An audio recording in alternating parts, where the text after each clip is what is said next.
Guys, welcome back to another episode of GNG News. So in this video I am going to tell you about a little something that I have found on the internet. So shout out to Metro Entertainment. So control your PlayStation 5 with a potato. That's right, thanks to the new Sony patent. As it says here, a new patent has been discovered which allows you to map buttons onto an inanimate object and turn it into a PS5. The example used by the patent is of a banana, but we hate bananas, so we're going to imagine ours in the form of a particularly ergonomic spud. The patent was discovered by gamesindustry.biz and shows how a non-electronic item can be turned into a gaming controller by projecting AR buttons onto it. Oh, so it's an AR button projection. The tech works by using the camera to get an image of whatever you want to use and then showing you where the virtual buttons are so you can use them. As long as it's not luminous, there doesn't seem to be a major limitation of what kind of object to use, and since it's basically anything organic, you can only imagine the sorts of things some people would try to use. You might be asking, why would you want to do any of this? But for couch co-op games, it's actually be super useful, especially as the most party games style one tends to have very simple controls.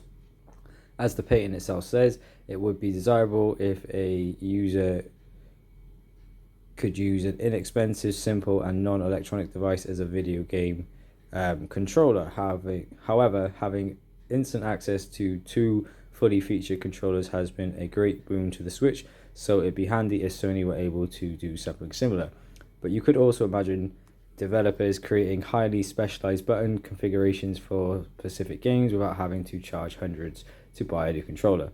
If all this leads to a new 10-player Bomberman being released, we'll be pleased. Plus, you could get a more arcade-accurate version of Monkey Ball, which originally had a plastic banana controller as its controller. The only problem with that is, like any patent, there's no guarantee that Sony will turn this into an actual product, but since it doesn't involve any extra hardware, it seems likely that some games will try to use this at some point, assuming the technology is reliable. A more straightforward note, the same article also highlights a different Sony pattern that seems to be for a new VR controller.